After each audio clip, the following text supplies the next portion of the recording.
tassa bhagavato arahato samma sambuddhassa. Namo tassa bhagavato arahato samma sambuddhassa.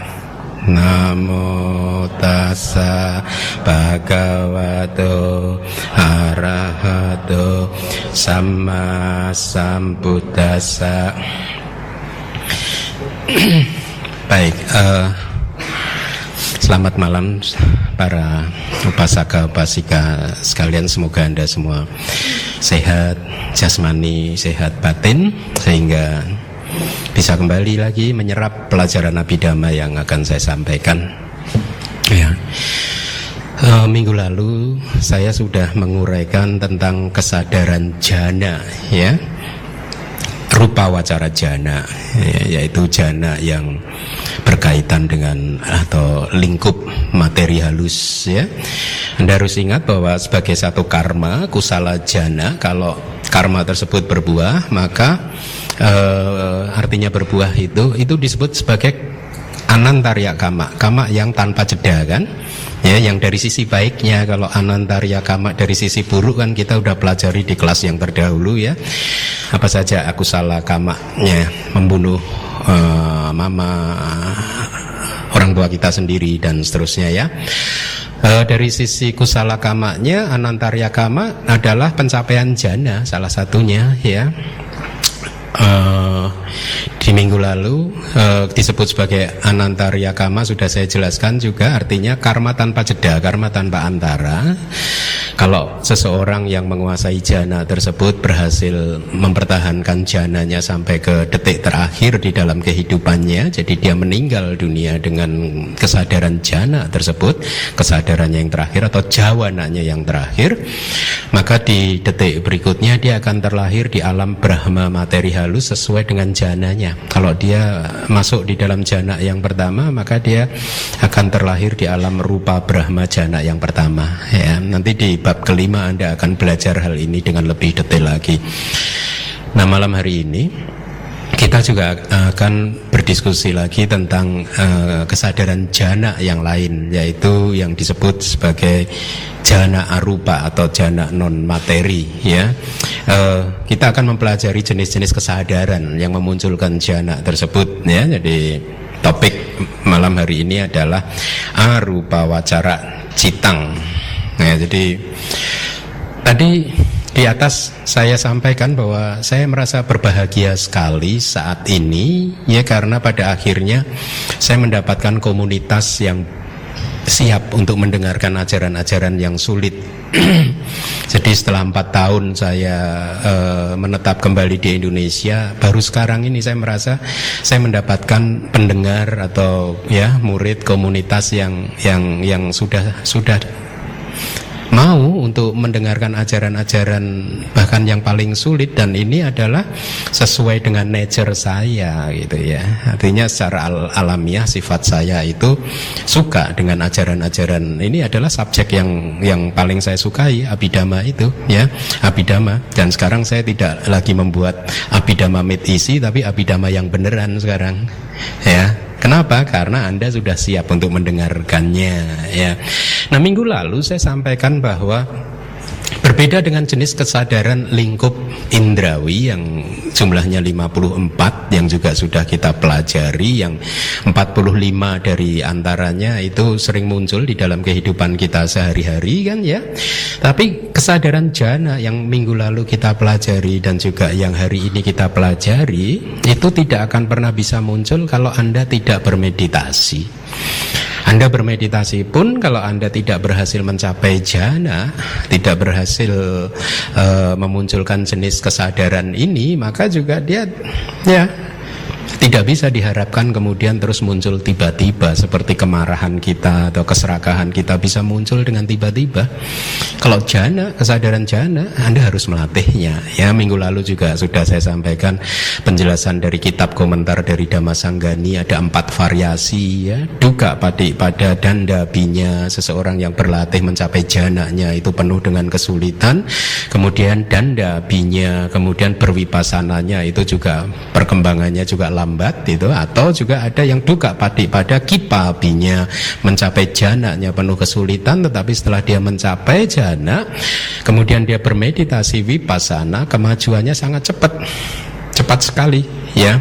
Ada yang kebalikannya, suka pada danda binya, mencapai jananya itu penuh dengan kemudahan, tetapi pada waktu bervipassana untuk mempenetrasi nama dan rupa, untuk mencapai pencerahan, dia kemajuannya sangat sulit sekali, sangat lambat ya. Atau yang terakhir adalah suka pada kipabinya, mencapai jananya enak dan berwipassananya menjadi sotapana sakadagamiana gami arahat dengan kemajuan yang cepat sekali. Nah, di dalam kesadaran jana yang non materi ini pun juga di dalam kitab komentar dari Dhammasanggani juga dijelaskan tentang hal-hal seperti ini. Nah, minggu lalu juga sudah saya sampaikan, saya hanya mereview sebentar dari 40 objek yang diajarkan Buddha, objek samatha bawana. Itu tidak semua 40 objek bisa Anda pakai untuk memunculkan berlatih untuk memunculkan jana. Dari 40 itu hanya sebagian besar, mungkin 30 ya. Ada yang tidak bisa, misalkan perenungan terhadap Buddha, Dhamma, Sangha, kemudian perenungan terhadap sila kita, caga kita, kemurahan hati, perenungan terhadap dewa, perenungan terhadap kedamaian dan kematian. Perenungan-perenungan ini tidak akan pernah bisa menghasilkan jana. Kenapa? Karena pada saat Anda merenungkan kualitas-kualitas tadi, pikiran Anda bergerak terus. Padahal di dalam jana Anda harus melatih kesadaran Anda, cita Anda untuk berhenti di satu titik ya, dengan ekagata, faktor jana yang terakhir. Kemudian juga ada perenungan makanan yang menjijikkan, kemudian perenungan ya, tentang kematian. Ini semua tidak bisa menghasilkan jana karena sifatnya membuat seseorang yang merenungkan hal-hal seperti itu seperti mendapat teror ya. Makanan menjijikkan, kemudian kematian gitu, sehingga by nature perenungan seperti ini tidak bisa menghasilkan jana ya. Nah, di minggu lalu juga saya sampaikan meskipun secara tidak secara detail karena teknik meditasinya itu nanti akan dibahas, teori-teorinya akan dibahas di bab ke-9 dari kitab Abhidhamma Sanggaha ya. Tetapi di minggu lalu saya sampaikan kalau Anda seseorang yang ingin mencapai rupa wacara jana, maka dia harus mengembangkan 5 faktor jana dengan salah satu objek, misalkan anapanasati atau objek kasina. Dan untuk bisa setelah seseorang mencapai jana yang pertama, maka apabila dia ingin mencapai jana yang kedua, apa yang harus dia lakukan? Dia harus bisa menanggalkan faktor jana yang terkasar untuk tidak muncul lagi, dengan merenungkan bahwa misalkan seseorang berada di dalam jana yang pertama, keadaan batinnya masih goyang. Meskipun sudah mendapatkan ketenangan, kedamaian, blissful ya, piti sukanya udah kuat gitu, tetapi witaka membuat batinnya masih goyang. Dan juga witaka ini dekat dengan panca niwarana, dengan 5 rintangan batin ya, sehingga pada saat dia ingin mencapai jana yang kedua, dia harus melatih mempoles patibaga nimitanya untuk menjadi lebih cemerlang, atau dengan kata lain membuat batinnya menjadi semakin lembut ya, sehingga witaka tidak muncul lagi ya. Dan seterusnya buat mereka kalau ingin terus mencapai jana yang lebih tinggi lagi, maka yang harus dilakukan adalah menanggalkan faktor jana yang terkasar ya. Jadi seperti yang kemarin saya sampaikan, minggu lalu saya sampaikan, proses meditasi ini adalah proses untuk mencapai keadaan batin yang makin lembut sampai nanti di arupa wacara jana yang terakhir itu adalah keadaan batin yang terlembut yang bisa dicapai oleh manusia atau siapapun yang bermeditasi. Itu sudah tidak ada lagi keadaan batin yang lebih lembut dari itu, ya. Nah, jadi kalau minggu lalu di kelas saya sampaikan bahwa rupa wacara jana ini kalau menghasilkan kelahiran kembali, dia akan memunculkan kehidupan di alam Brahma materi halus. Ada berapa alam Brahma materi halusnya? Sebenarnya ada 16, tetapi ada satu alam yang disebut Asanya Sata, ya ini alam di mana mereka yang terlahir di sana tidak mempunyai batin sama sekali, sehingga karena tidak mempunyai batin maka kehidupan dia hanyalah merupakan fenomena rupa atau fenomena materi, ya. Sehingga di satu alam ini ya kesadaran jana rupa wacara tidak bisa muncul. Jadi akhirnya memunculkan 16 kurangin 1 berapa anak-anak? Oh, pinter. Ya.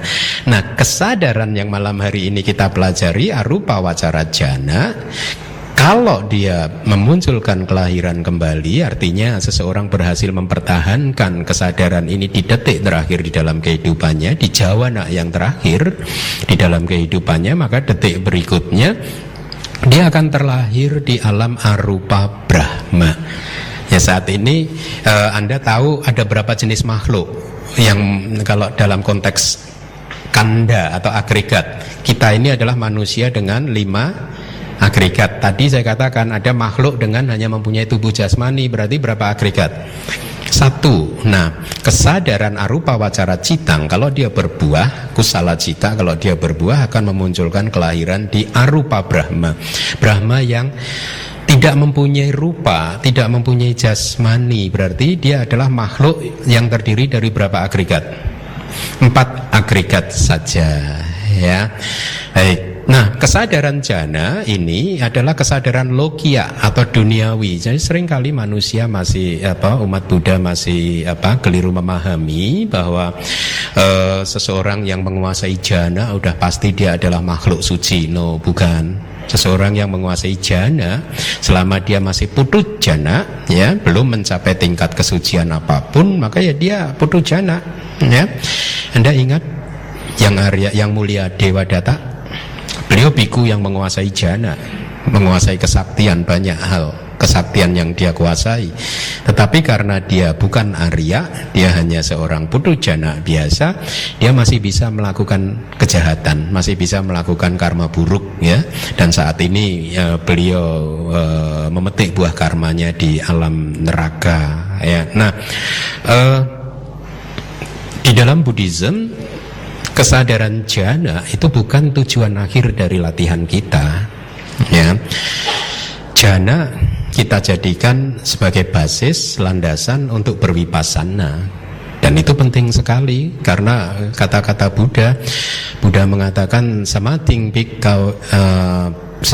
bikawe baweta, wahai para biku kembangkanlah samadhi, kembangkanlah konsentrasi. Samahito bikawe biku yatha butang pajanati, seorang biku yang mempunyai samadhi dia akan bisa melihat realitas secara apa adanya, nama dan rupa secara apa adanya. Jadi jana di dalam Buddhism itu adalah alat untuk bermeditasi vipassana, bukan tujuan akhir. Nah, mari kita lihat.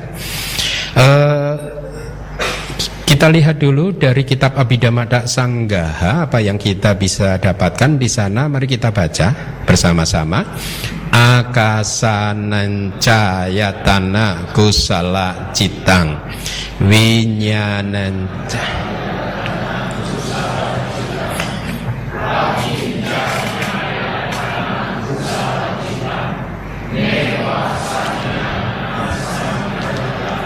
kusala citang. Cukup. Ini nama 4 jenis kesadaran kusala arupa jana, ya.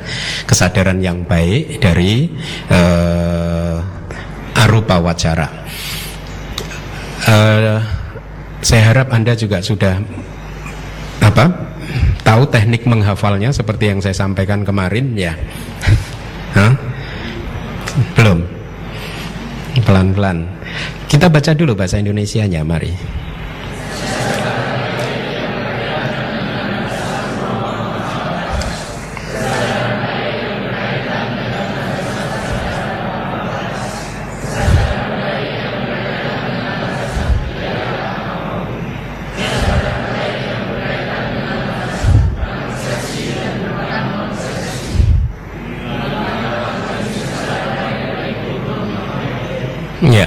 Ini adalah kesadaran kusalanya ya. Nah, kalau Anda cermati, Anda menemukan kata ayatana di sana yang saya terjemahkan jadi landasan. Nanti di bab ke-7 di dalam Abhidhamma Sanggaha kita akan belajar bagaimana Buddha sebenarnya memecah-mecah fenomena kehidupan ini secara keseluruhan ya. Kalau dalam konteks ayatana atau landasan, Buddha mengajarkan kepada kita ada 12 ayatana, yaitu apa? Ayatana, caku ayatana, sota ayatana, dan seterusnya. Ada 6 kan, panca indera 5, kemudian ditambah batin, mana ayatana berarti 6 kan, sama objeknya masing-masing. Berarti objek dari mata itu apa? Rupa yatana, sadda yatana, dan seterusnya. Nanti objek dari batin adalah dhamma yatana. Ayatana ya, kalau Anda saat ini belum paham secara detail tidak apa-apa, saya perkenalkan pelan-pelan karena memang beginilah Abhidhamma ya. Technical term, istilah-istilah teknis akan dibahas terus dari waktu ke waktu sehingga lama-lama pemahaman Anda akan seperti dipoles gitu. Sehingga pada saat kita sudah belajar di bab ke-9 nanti Anda tiba-tiba merasa mendapatkan satu pengetahuan yang menyeluruh tentang ajaran Buddha. Ya, Anda sudah mendapatkan satu pemahaman yang sangat kokoh, sangat bagus sekali tentang Buddhism itu ternyata seperti ini. Ya, jadi kalau Anda saat ini masih belum bisa menghafal, jangan terus patah semangat ya. Karena nanti akan terus dipoles terus di kelas-kelas berikutnya. Nah, saya jelaskan ayat tanah di sini itu tadi 12 ayat tanah. Jadi ini adalah paramata dhamma. Ini bukan bukan konsep atau bukan kebenaran di kelas-kelas awal, kebenaran hakiki, kemudian ada kebenaran konvensional. Ayat tanah itu sebenarnya kebenaran hakiki, paramata dhamma. Tetapi di dalam jenis kesadaran kusala arupa wacara kusala cita ini hanya ayat tanah yang kedua dan yang keempat itu yang disebut sebagai paramata dhamma, artinya sebagai kebenaran hakiki ya.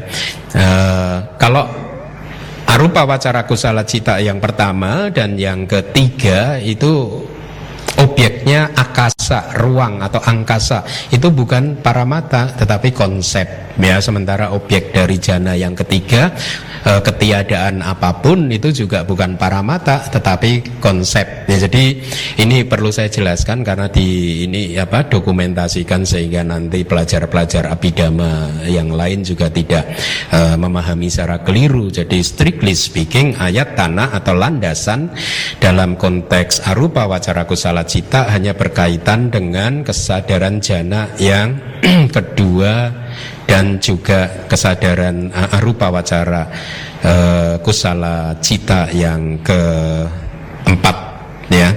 Mari kita baca lagi. Anda masih ingat nggak definisi paramata yang sudah kita berikan di kelas yang lalu? Di kelas awal apa definisinya? Masih ingat? Apa yang Anda pahami dengan paramata dhamma atau dhamma hakiki atau paramata saja atau kebenaran yang hakiki? Masih ingat nggak? Kebenaran yang benar-benar eksis ya, yang benar-benar ada. Sementara kebenaran konvensional dia ada hanya sesuai dengan kesepakatan kita saja ya. Mari kita lanjutkan lagi. Silahkan dibaca.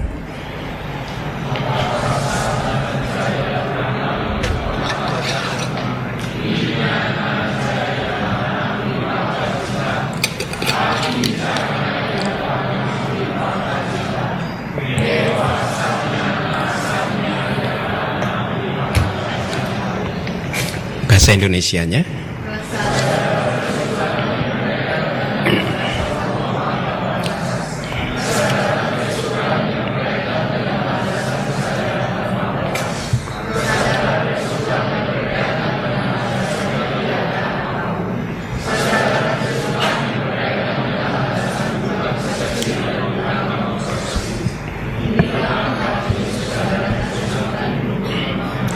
Ya, seperti biasa, jadi ini adalah kesadaran buah dari arupa wacara kusala cita yang tadi sudah kita baca. Mari kita lanjutkan yang ketiga. Silakan.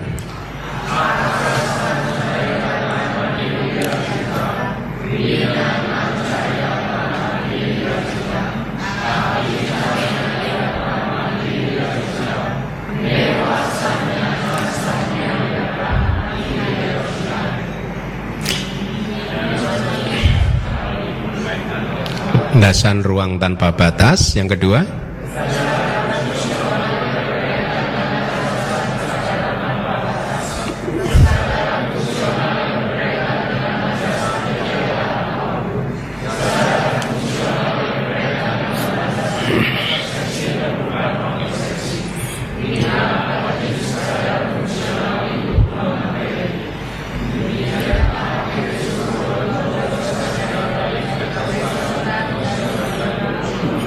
ya, jadi inilah 12 jenis kesadaran arupa wacara cita, ya, dibagi menjadi 3 kelompok seperti biasa, atau 3 jenis, yaitu jenis kusala, jenis wipaka, dan jenis kiriya. Yang terakhir ini kiriya muncul di batin para Buddha, Arahat, dan Paceka Buddha. Muncul di batin mereka yang sudah menghancurkan asawa, ya, sudah menghancurkan noda batin. Nah, mari kita lihat apa penjelasan yang bisa kita dapatkan dari kitab sub komentarnya.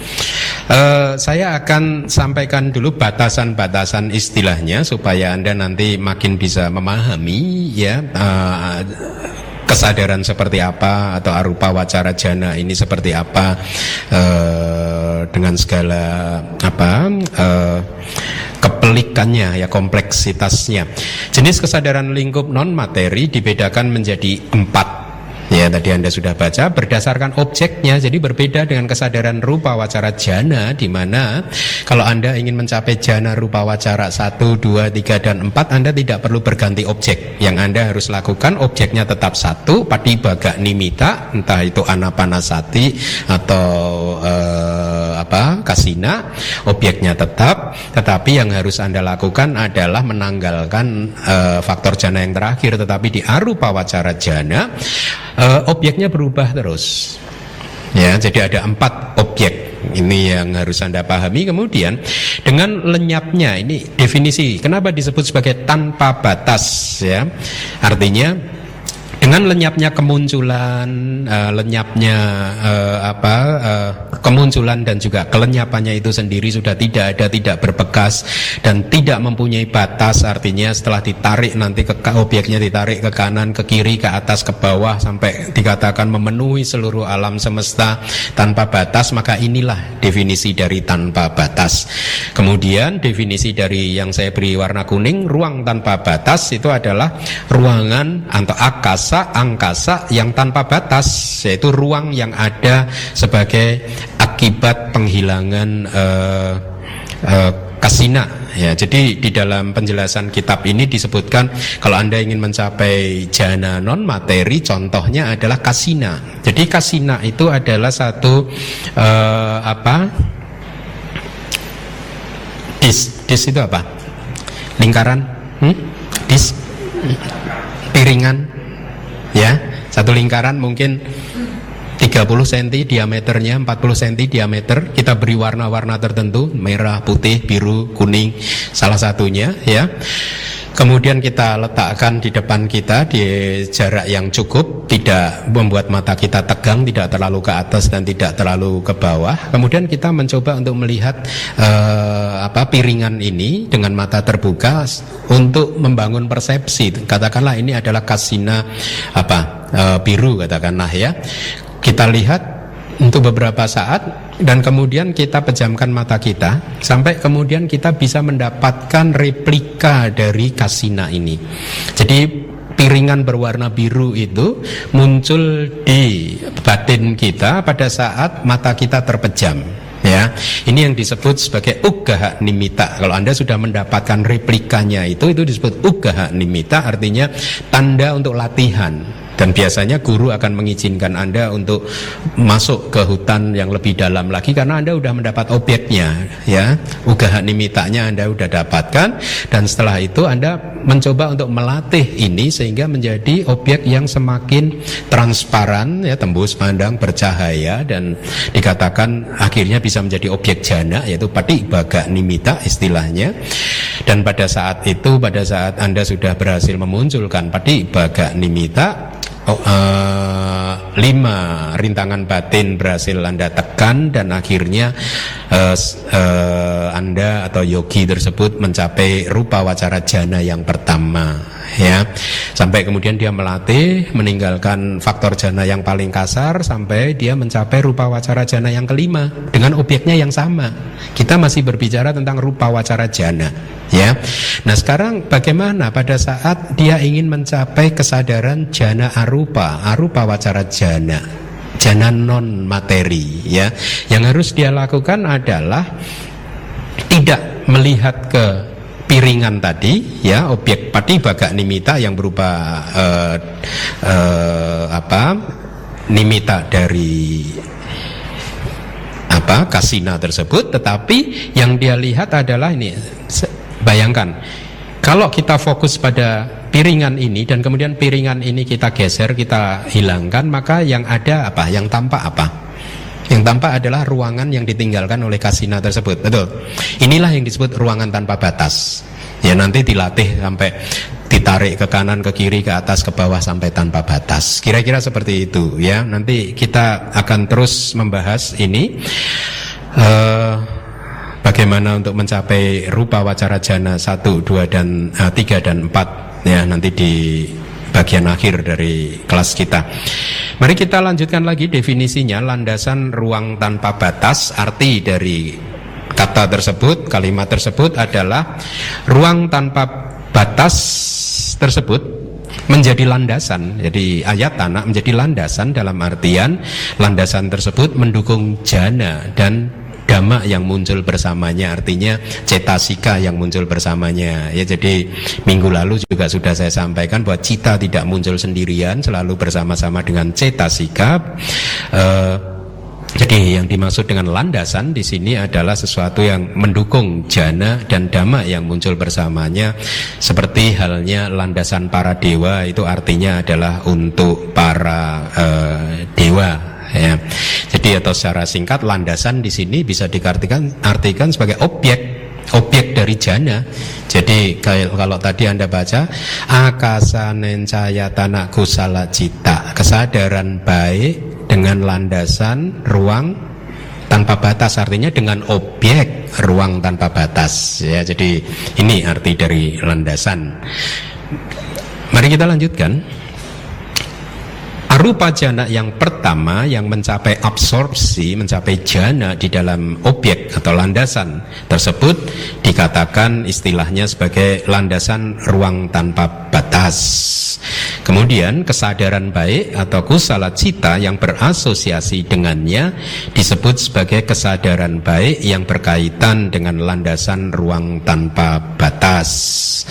Dan saya rasa mudah untuk dipahami. Kemudian yang terakhir kesadaran arupa yang pertama, ya, dikatakan tanpa batas karena kemunculannya itu berkaitan dengan ruang tanpa batas, dan juga karena kemunculannya dengan cara memancar tanpa batas. Itu tadi yang saya katakan, memancar tanpa batas. Jadi pada saat Anda sudah mendapatkan objek ruangan tadi yang ditinggalkan oleh kasina, maka Anda akan diminta oleh guru Anda untuk melatih, untuk memperluas kasina Anda ke kanan, ke kiri, ke atas, ke bawah, sampai menyelimuti tubuh Anda, menyelimuti seluruh alam semesta ini.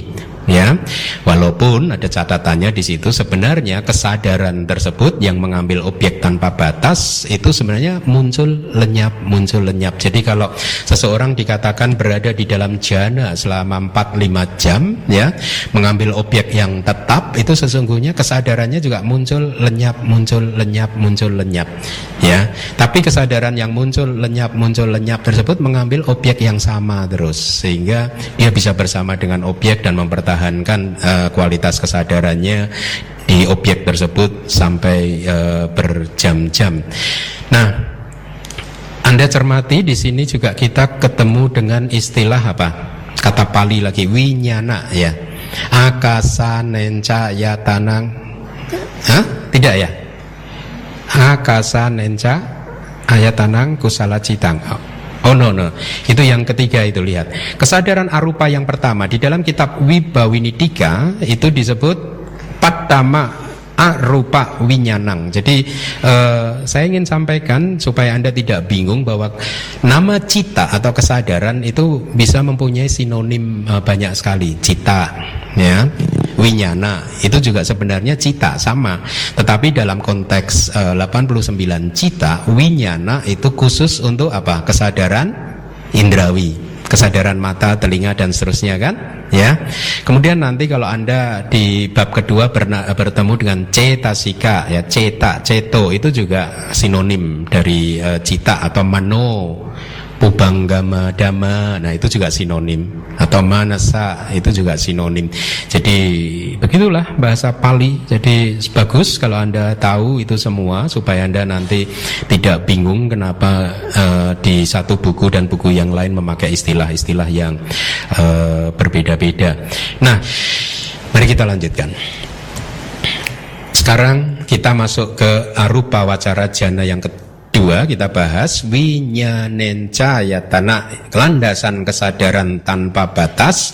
Disebut demikian karena itu menjadi pendukung kesadaran arupa yang kedua, atau pendukung arupa jana yang kedua, ya. Seperti tadi, arti dari landasan adalah mendukung jana dan dhamma atau cetasika yang muncul bersamanya, ya. Ini disebut arupa jana yang kedua, ya. Sama di dalam Dhammasanggani juga dikatakan akasanenca yatanang, sama tikama, artinya melampaui landasan ruang tanpa batas, ya. Ini kata-kata dari Dhammasanggani, kitab Abhidhamma yang pertama. Kalau seseorang ingin mencapai arupa jana yang kedua, maka dia harus melampaui landasan ruang tanpa batas, ya. Bagaimana caranya melampaui landasan ruang tanpa batas? Jadi yang difokuskan lagi bukan ruang tanpa batasnya, tetapi jenis kesadaran yang mengambil objek ruang tanpa batas tadi. Paham? Kan cita kita itu, objek itu dan cita saling berkaitan kan? Ya. Kalau di dalam arupa wacara jana yang pertama tadi mengambil objek angkasa, berarti arupa wacara kusala cita mengambil objek angkasa. Sementara di Dhammasanggani dikatakan dia harus melampaui landasan ruang tanpa batas, melampaui ruang tanpa batas ini. Maka apa yang harus dia lakukan?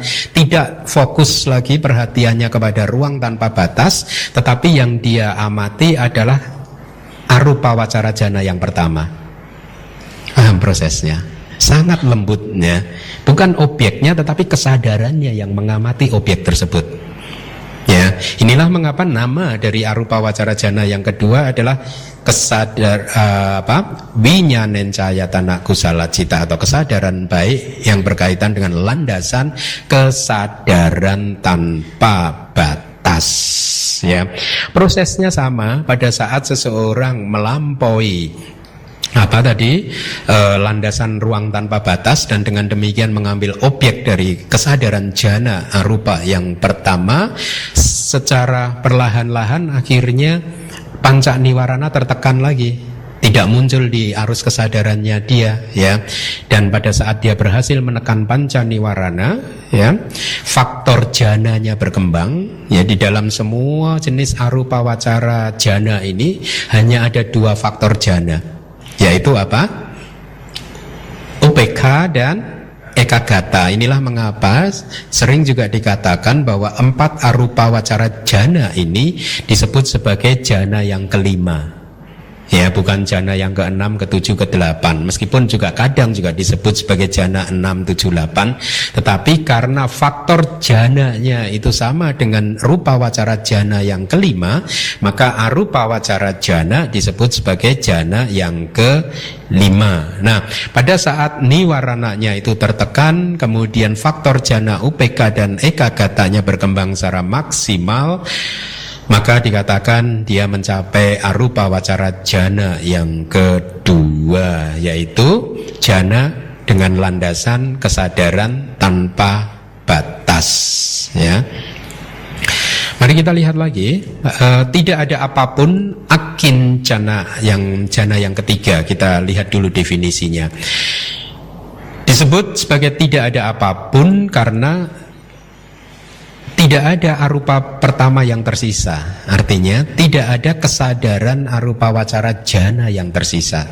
Jadi Sekali lagi Anda harus pahami bahwa kita sedang membahas pencapaian meditatif untuk mencapai keadaan batin yang makin lembut sampai keadaan batin yang paling lembut, yang sudah tidak ada lagi yang lebih lembut dari itu. Jadi semua perjalanan jana itu adalah perjalanan dari batin yang kasar menuju ke batin yang lembut. Jadi Anda lihat tidak ada apapun. Artinya apa? Kalau di jalan jana yang kedua tadi, fokusnya itu adalah kesadaran jana yang pertama, ya. Anda bisa membayangkan, Anda bisa ikutin saya ya. Jana yang pertama ini kan muncul hilang,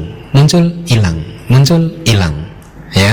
Maka dikatakan kalau dia ingin masuk ke dalam arupa wacara jana yang ketiga, maka dia memperhatikan lenyapnya kesadaran tadi. Kalau di dalam kehidupan Anda sehari-hari, mungkin kita sehari-hari yang lebih mudah adalah kama wacara cita kita kan muncul lenyap kan. Pada saat dia lenyap, maka Anda fokus pada lenyapnya tadi.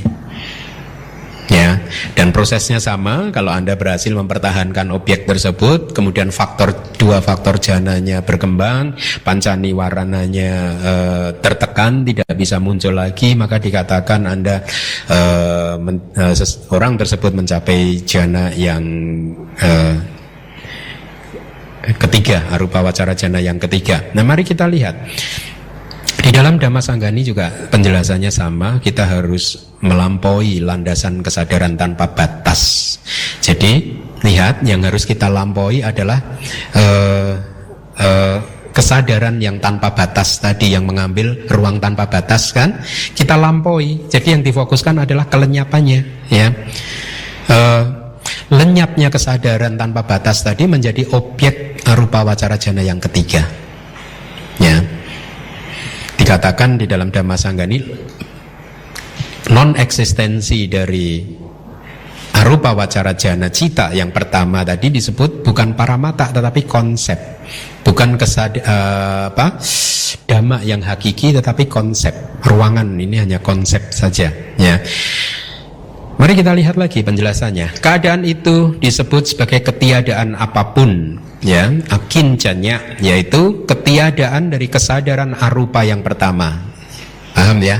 Jadi arti dari ketiadaan, nothingness, ketiadaan apapun itu adalah non-eksistensi dari arupa wacara jana yang pertama, ya. Untuk pengertian landasan dan kesadaran baik dipahami seperti penjelasan sebelumnya, yaitu landasan adalah landasan jana, objek jana, dan kesadaran baik berarti adalah kesadaran baik yang berasosiasi atau muncul bersama dengan landasan tersebut. Nah, Anda amati lagi, berarti di dalam arupa wacara jana yang ketiga ini ada dua macam objek lagi. Objek yang dilampaui apa? Objek yang dilampaui apa?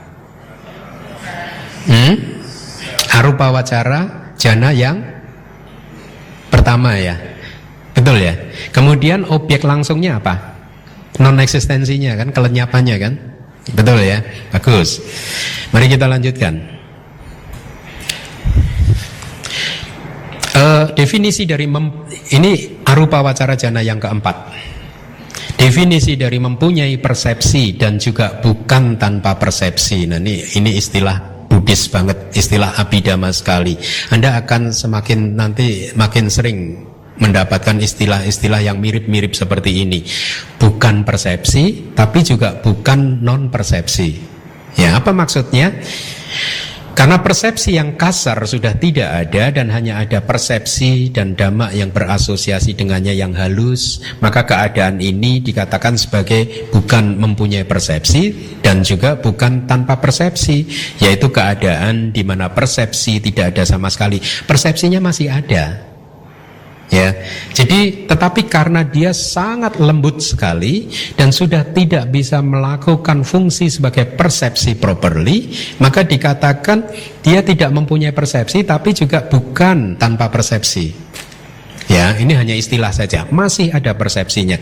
Seperti yang saya katakan tadi, kita sedang membahas tentang proses menghaluskan cita. secara berjenjang sampai menuju ke keadaan yang paling halus di mana sudah tidak ada lagi keadaan yang melampaui itu lagi, ya. Jadi di sini dikatakan persepsinya udah semakin lembut, sudah tidak bisa melakukan fungsinya lagi, hanya residunya saja, sisa-sisa. Sebenarnya tidak hanya persepsi, ya, perasaan pun juga seperti itu. Kemudian apa? Cetasika-cetasika yang muncul yang lain juga seperti itu. Bahkan kebijaksanaannya pun juga seperti itu. Sudah hampir padam, ya, sudah lembut sekali. Nah, landasan bukan persepsi dan bukan non persepsi adalah keadaan di mana ada persepsi, tapi bisa dikatakan juga tidak ada persepsi. Disebut demikian karena keadaan tersebut masih termasuk dalam landasan batin dan landasan dhamma. Nah, ini pelajaran di bab ketiga nanti. Jadi arupa wacara jana yang keempat adalah newasanya, nasanya, yatana, kusala cita atau kesadaran baik yang berkaitan dengan landasan bukan persepsi dan bukan non persepsi. Ya, dikatakan di sini masih termasuk dalam landasan batin dan landasan dhamma, ya, karena apa? Kesadaran itu sendiri masih termasuk di dalam landasan batin karena masih merupakan paramata dhamma, masih merupakan dhamma yang hakiki yang mempunyai wujud sabhawa lakananya, mempunyai sifat alamiahnya sendiri, ya, masih berupa dhamma, ya. Dan juga objeknya itu adalah masih di dalam landasan dhamma, ya.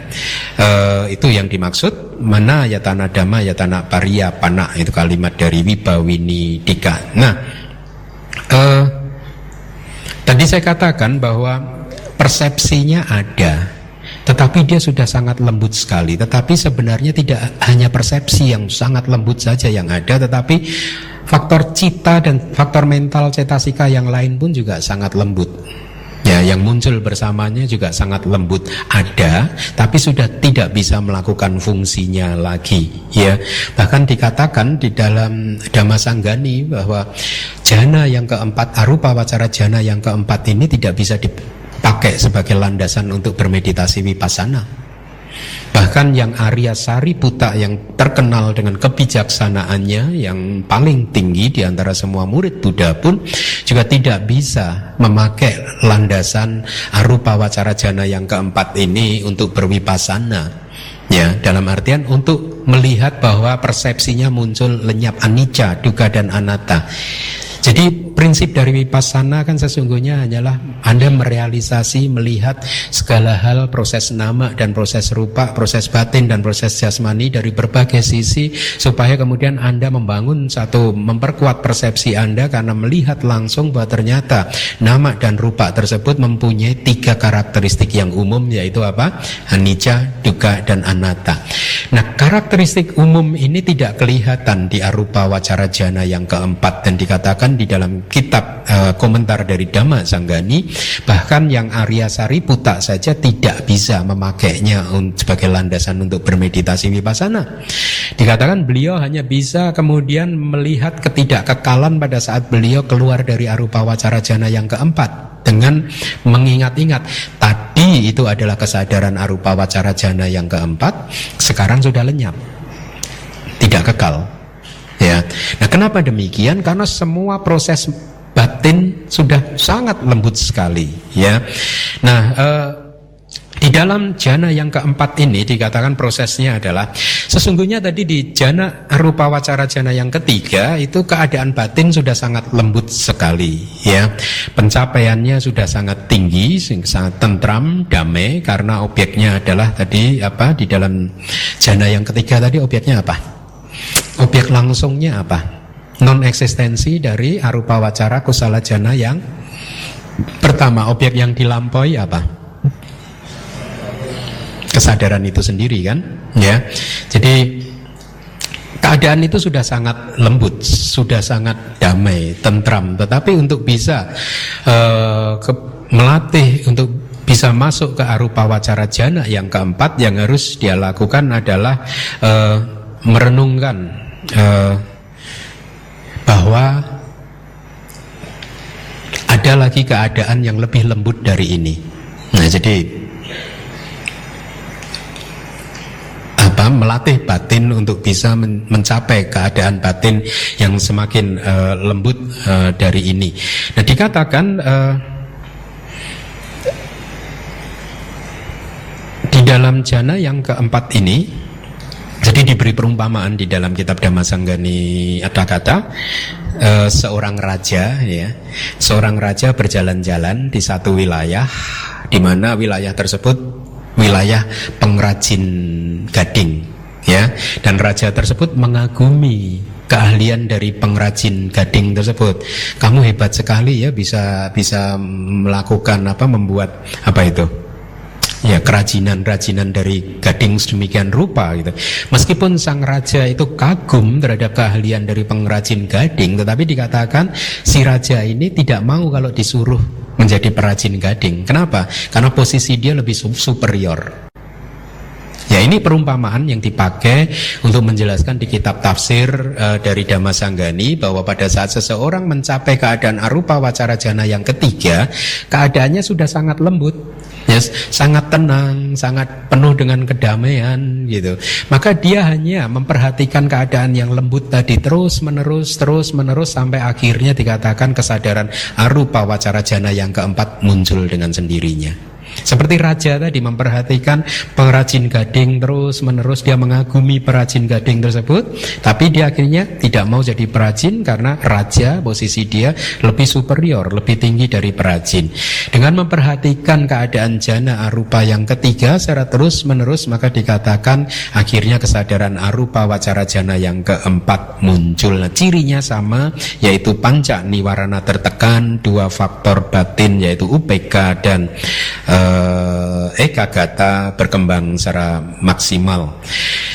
Dalam Dhammasanggani juga ada newasanya, nasanya, yatanasanya, sahagata, atau disertai dengan persepsi tentang landasan bukan persepsi dan bukan non persepsi. Kadang kalimatnya bisa complicated seperti ini, ya, maka Anda harus pelan-pelan mencoba. Tapi mau nggak mau Anda harus mencoba memahaminya. Landasan bukan persepsi dan juga bukan non persepsi, dan disertai dengan persepsi itu, ya, itu artinya tadi masih ada persepsi sesungguhnya, tetapi sudah sangat lembut sekali, hampir tidak eksis karena sudah tidak bisa melakukan fungsinya. Nah, mari kita lihat penjelasannya ini. Disebut sebagai bukan persepsi. Karena persepsi yang ada itu sudah tidak bisa berfungsi sebagai persepsi yang tajam, patuk sanya kicasa abhawato, yang bisa menyebabkan ketidaktertarikan terhadap nama dan rupa batin dan jasmani sebagai hasil dari latihan vipassana. Lihat, hasil dari latihan vipassana membuat kita tidak begitu tertarik dan terikat lagi kepada nama dan rupa batin dan materi. Disebut sebagai bukan non persepsi sekarang definisinya, karena meskipun persepsi itu masih ada, tetapi keberadaannya itu sudah sangat lembut sekali sebagai sisa dari formasi-formasi batin atau sangkara, ya, seperti halnya elemen api di dalam air yang panas. Artinya gini, di dalam air elemen api itu sesungguhnya tidak mampu, ada elemen api tetapi tidak mampu membuat air panas. Elemen apinya ada tetapi sedikit sekali, tidak mampu membuat air menjadi panas. Ini perumpamaannya. Jadi sekali lagi poinnya adalah di dalam kesadaran arupa wacara jana yang keempat, persepsi ada, wedana ada, perasaan ada, dan semua cetasika-cetasika yang lain ada, tetapi dia sudah menjadi sangat lemah sekali, sehingga sudah tidak bisa dipakai sebagai landasan untuk bervipassana. Bahkan yang Arya Sariputta saja dikatakan tidak bisa. Nah, ada beberapa perumpamaan di dalam kitab tersebut. Perumpamaan yang pertama adalah minyak untuk mengolesi mangkok. Jadi dikatakan ada seorang samanera bersama dengan gurunya berjalan-jalan di hutan, dan kemudian setelah sampai di tengah hutan, samaneranya berkata ada minyak di dalam mangkok, ya. Ya, Ya, jadi minyak tersebut dioleskan ke dalam mangkok dan dia berkata kepada gurunya, Bante, ada minyak di dalam mangkok ini. Kemudian Bantenya atau teraknya berkata, mana mangkoknya? Ya, ambillah. Kita akan mengisi botol minyak kita, gitu. Paham ya? Dan kemudian Samaniranya menjawab, nggak ada minyak kok Bante. Loh, tadi kamu bilang ada. Iya, maksudnya ada minyak tapi sedikit. Tapi kalau dipakai untuk mengisi botol minyak tidak ada. Ya, sedikit sekali. Jadi perumpamaan ini yang bisa kita temukan. Juga ada lagi perumpamaan yang kedua, air tergenang di jalan. Jadi Samanera tadi berjalan-jalan dengan Bante, gurunya, kemudian masuk ke hutan. Di tengah hutan dia melihat ada air, ya. Kemudian dia berteriak lagi, Bante, di sana ada air, maka lepaskan sepatu Bante, gitu. Terus kemudian Bantenya berkata, kalau begitu bawalah kain mandi saya akan mandi, gitu. Dan Samaniranya berkata sekarang, nggak ada air Bante, gitu. Loh, tadi ada katanya, sekarang nggak ada. Maksudnya ada, cukup untuk mencuci sepatu, tetapi tidak cukup untuk mandi. Sama, landasan bukan persepsi dan bukan non persepsi. Ada persepsi tetapi tidak cukup kuat untuk melakukan fungsi sebagai persepsi.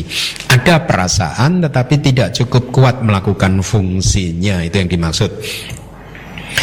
Persepsi yang ada disebut sebagai landasan karena menjadi pendukung jana ini bersama dengan dhamma yang berasosiasi dengannya, dan oleh karena itulah disebut sebagai landasan bukan persepsi dan bukan non persepsi. Sudah saya jelaskan, hanya persepsi yang disebutkan sebagai karakteristik dari jana ini, tetapi hendaknya dipahami bahwa perasaan, wedana dan lain-lain di dalam jana ini juga disebut sebagai bukan perasaan dan bukan non perasaan.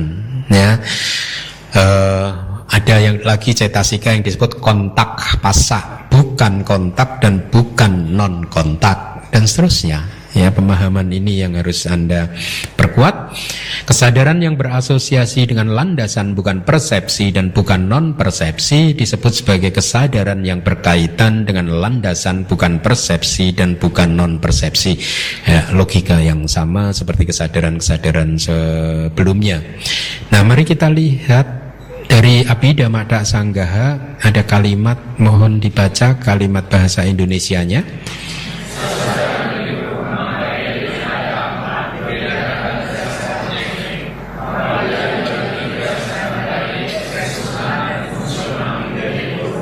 Jelas ya, jadi berdasarkan objek ada 4 jenis arupa wacara cita, ya. Tapi kalau dikelompokkan ke dalam 3 jenis, yaitu kusala, resultan, dan kiriya, maka 4 kali 3 ada 12. Mari kita lihat lagi dari kitab sub tafsirnya. Kesadaran arupa, lihat bahasa palinya di sini arupa manasa, dan kata arupanya pun juga berbeda kalau Anda cermati di dalam kitab tafsirnya. A panjang, rupa double P, P-nya 2. Sama dengan yang kalimat sebelumnya, A R U P-nya 1, sama.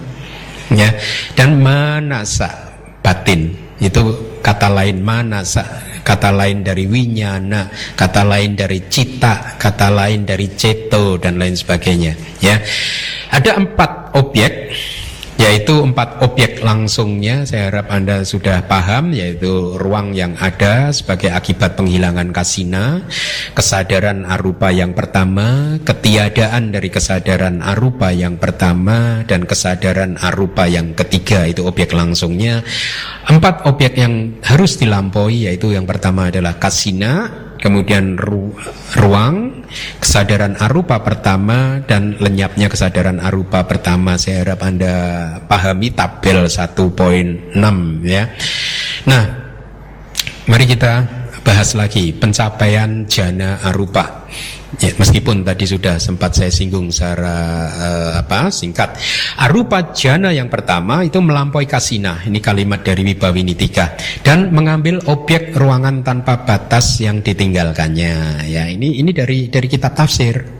Ya, jadi tujuan saya membuat kelas seperti ini adalah supaya pemahaman Anda tentang Abhidhamma kokoh, bukan berdasar dari opini tetapi punya referensi. Ya, jadi kalimat ini ada di dalam Wibhawinitika, kitab sub tafsir dari Abhidhamma Sanggaha. Arupa jana kedua dicapai dengan melampaui ruangan tanpa batas dan mengambil objek kesadaran arupa pertama. Jadi meskipun tadi sudah saya sampaikan, maka sekarang saya paparkan referensinya, ya. Arupa jana yang ketiga melampaui objek tersebut dan mengambil objek langsung, yaitu ketiadaan apapun atau non-eksistensi dari kesadaran arupa wacara yang pertama. Arupa jana yang keempat melampauinya lagi dan mengambil objek kesadaran arupa ketiga yang sedang muncul. Ya, paham ya? Nah, proses pencapaian arupa jana itu tidak seperti kesadaran baik lingkup materi halus atau rupa wacara kusala jana atau kusala cita, di mana jana materi halus tersebut dicapai dengan cara melampaui faktor-faktor jananya yang kasar, paling kasar dari kesadaran sebelumnya, ya, tetapi objeknya sama seperti tadi yang sudah saya sampaikan. Di dalam kesadaran arupa ini objeknya sama tidak? Objeknya sama tidak seperti rupa wacara jana? Tidak. Objeknya berbeda. Ada berapa jenis objek? 4 objek langsung dan 4 objek yang dilampaui. Nah, ini menarik. Dalam kaitan ini para acarya atau guru, bahasa palinya acarya, berkata, aramana atikamato cataso pibawanti ma anggatika ma metasang na icanti wibawinoti. Dengan melampaui objek pencapaian, artinya pencapaian meditatif itu menjadi 4. Ya, kaum bijaksana tidak mengharapkan melampaui faktor jana dalam hal ini. Inilah mengapa dari keempat arupa wacara jana, faktor jananya semua sama, yaitu apa? UPK dan ekagata. Ya, nah, di kitab Dhammasanggani ada kata, itu ada perumpamaan seperti ini. Gedung 4 lantai. Saya waktu membaca ini berpikir gitu, bahkan pada saat kitab ini kan, komentar ini ditulis oleh komentator yang terkenal, siapa? Buddhaghosa, kan? Jadi 1500 tahun yang lalu mungkin kira-kira, ya, juga ada cerita loh gedung 4 lantai gitu. Ya, jadi pada zaman dulu juga ada gedung 4 lantai dan dikatakan di lantai pertama itu ada semua jenis pertunjukan tentang kepuasan-kepuasan indrawi, tarian, nyanyian, ya, baik itu nyanyian duniawi, nyanyian surga, musik, wewangian, kemudian minuman yang manis, kemudian makanan yang enak-enak, ya. Kemudian di lantai yang kedua juga ada seperti itu, tetapi kualitasnya itu lebih bagus, lebih nikmat, gitu, lebih memuaskan. Dan di lantai yang ketiga itu juga seperti itu, ya, lebih nikmat lagi. Dan yang paling nikmat adalah di lantai yang keempat. Jadi ini perumpamaan saja, walaupun mereka